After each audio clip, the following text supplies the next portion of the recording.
बिलख रहे हैं हमारे विधाता, एक नहीं हमारे पुत्र, पांचों पुत्र एक साथ में मरवा दिए।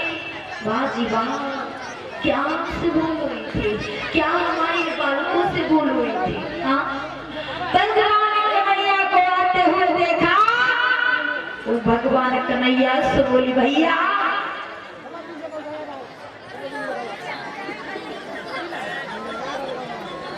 भगवान कन्हैया को आते हुए देखा, जवाब दो भैया। वहां तुम्हारे खेल को वास्तव में किसी ने नहीं पहचान पाया। अगर इस खेल में कोई और कसर रह गई हो तो उसे भी पूरा कर लो, क्योंकि आपने तो अपने पांचों बालक के जो नाम वो तो खो दिए। पता नहीं हमसे कौन सी बोल रही थी, कौन सी हमसे दुश्मनी थी जो हमारे बालकों से निकाल ली। हमसे बोल रही थी, हमारे पुत्रों से बोल रही थी। भगवान कन्हैया को शब्द कह दिए तो भगवान कन्हैया कहने लगे कि द्रौपदी से जवाब दिया, ये द्रौपदी तुम चिंता ना करो कि जिसने तुम्हारे पुत्रों का वध किया है मैं उसे तुम्हारे सामने खींच के लाऊंगा। भगवान कन्हैया द्रौपदी को वचन दिया कि हे द्रौपदी तुम चिंता ना करो, जिसने तुम्हारे पुत्रों का वध किया है मैं तुम्हारे सामने उसे अवश्य लाऊंगा। भगवान कन्हैया इस तरीका से द्रौपदी को समझा रही और तब तक अर्जुन का आना हुआ और अर्जुन बोले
भगवान कन्हैया और अर्जुन चले हैं, रथ में सवार होकर के चले हैं द्रोणी को पकड़ने के लिए।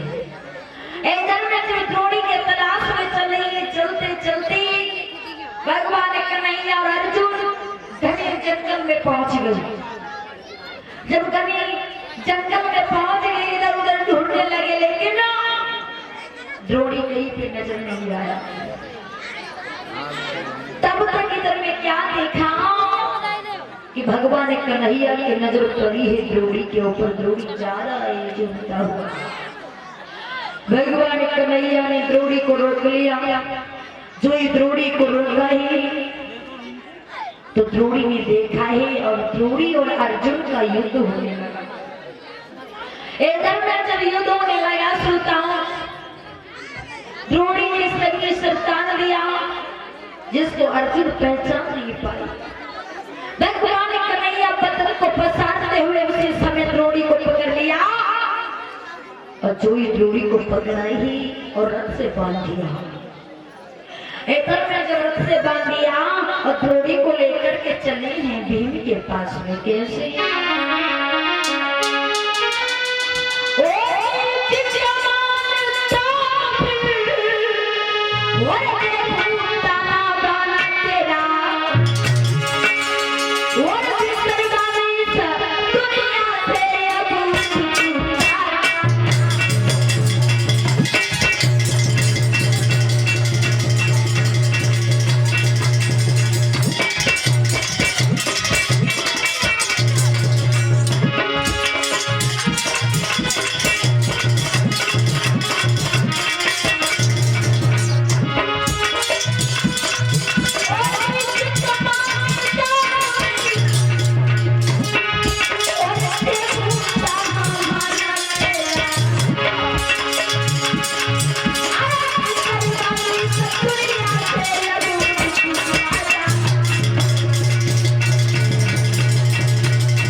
से द्रोणी को बांध करके अर्जुन भगवान कन्हैया चले गए भीम के पास में श्रोता हूं।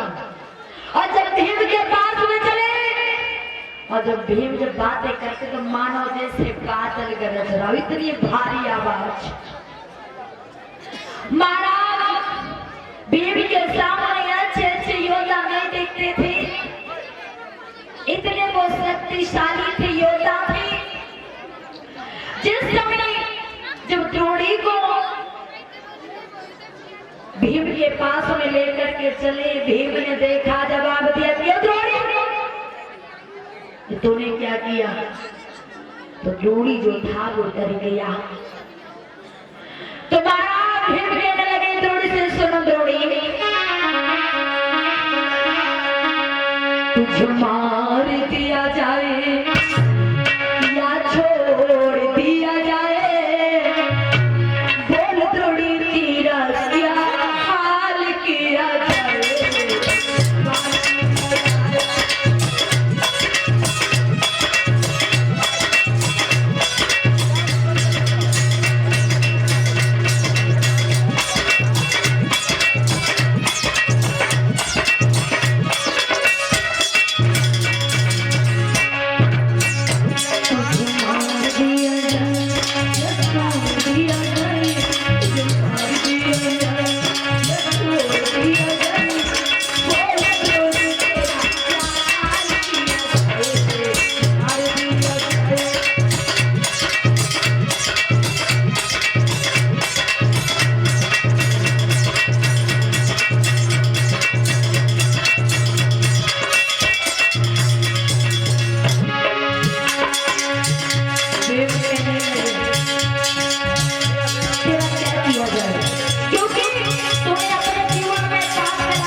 इस तरीका से भीम ने जवाब दिया ही कि द्रोणी तेरा जीवन मेरे हाथ में है, तलवार मेरे हाथ में, अब तुझे कहना है हम तुझे मार दें या छोड़ दें।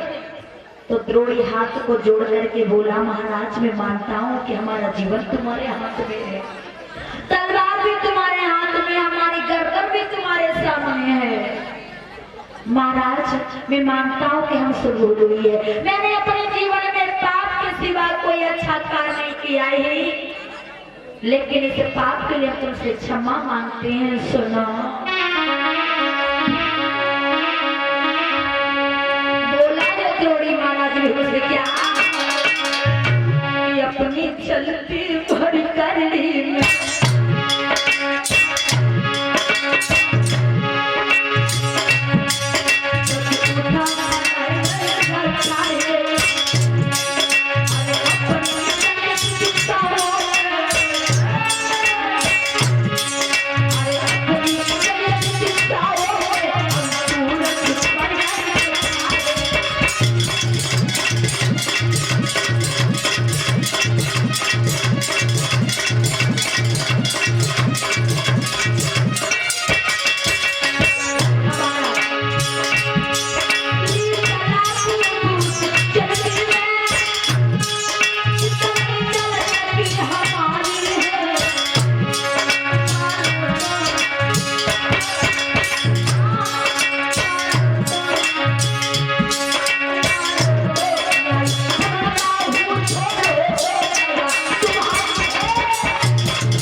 जवाब दिया, महाराज मैं मानता हूँ। द्रोणी कहने लगा भीम से कि मानता हूँ मैंने अपने जीवन में पाप के सिवा कोई अच्छा कार्य नहीं किया है, मैं मानता हूँ कि तुम्हारे 5 पुत्रों का वध किया है, लेकिन महाराज इस बार मुझे क्षमा कर दो। श्रोताओं, अगर कोई मानव पाप करता है, गलती करता है, चोरी करता है, अगर वो मान लेता है हाँ भैया हमने चोरी की थी, तो इसके आगे उसे क्या सजा दोगे आप? सर तो काटने लो। हाँ, द्रोणी कहने लगा महाराज मैंने पाप किए लेकिन हमारा जीवन तुम्हारे हाथ में है, मारो तो न्याय समझता हूँ, छोड़ो तो दया तुम्हारी है। ये सब बातें मैया द्रौपदी सुन रही थी। जब मैया द्रौपदी सुन रही थी, मैया द्रौपदी ने जवाब दिया भीम से कि महाराज ठहर जाओ। भीम कहले क्या हुआ क्या हुआ क्या हुआ? अभी तो नौना मन के आंसू डाल रही थी। हाय मेरे लाल मारती है, हाय जे गजब